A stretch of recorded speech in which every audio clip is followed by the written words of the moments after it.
I'm now going to show you how to cut diamonds using the Westalee rulers. I'm using the 18-inch ruler. I have it set to 2.5 inches, and the fabric I am using is 4 layers of fabric, and it is half the width of the fabric from the bolt.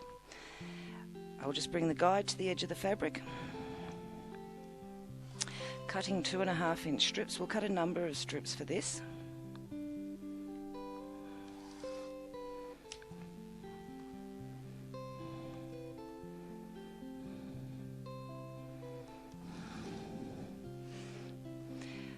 Now once you've cut the 2.5-inch strips, the measurement for diamonds is the same in both directions. So we'll just turn this strip around using the 45-degree line on the ruler, which is the line running here. The lines are marked in both directions, so they're marked for left and right-handed people, 45 degrees and 60 degrees.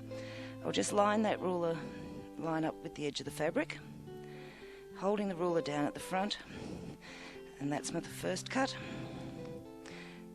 Because the measurement is the same in both directions for diamonds, I don't have to reset my ruler. I can just cut the diamonds.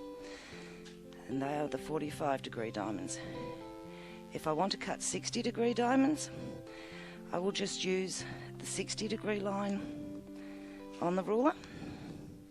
Again, just line that line with the edge of the fabric, and just bring the guide in to get my strip measurement.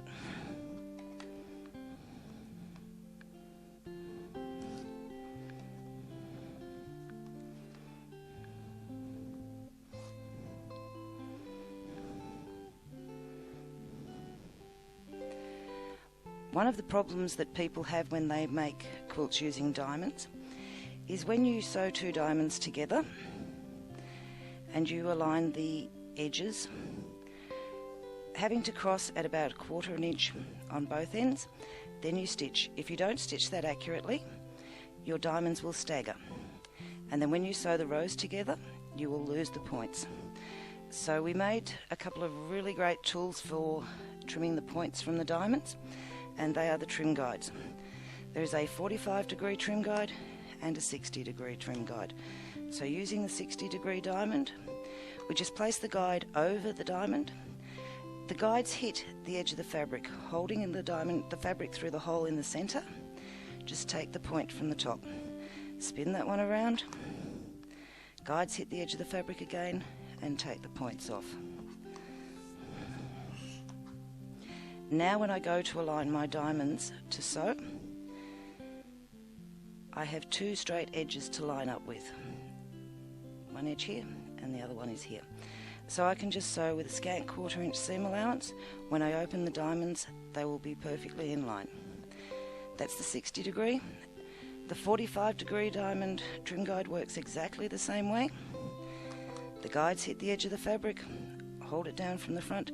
There are actually 2 cuts to make when you're using a 45-degree. Spin it around, bring the guides to the edge of the fabric, hold the fabric through the hole in the centre, and take the points off.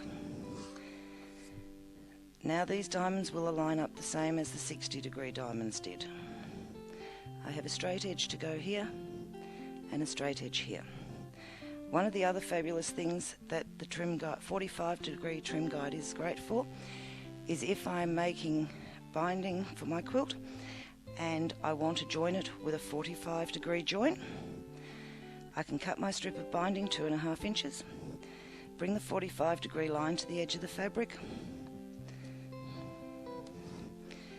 and cut. Now when I go to join these pieces together,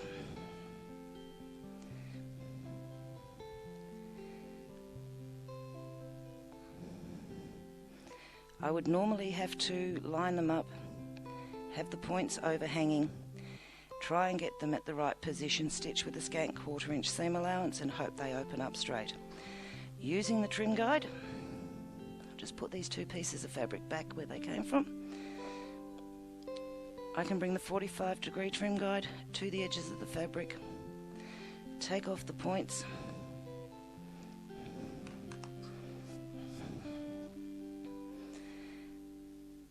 and I have a straight edge to line up both sides. So I can sew my scant 1/4 inch seam allowance, and my binding sews together beautifully.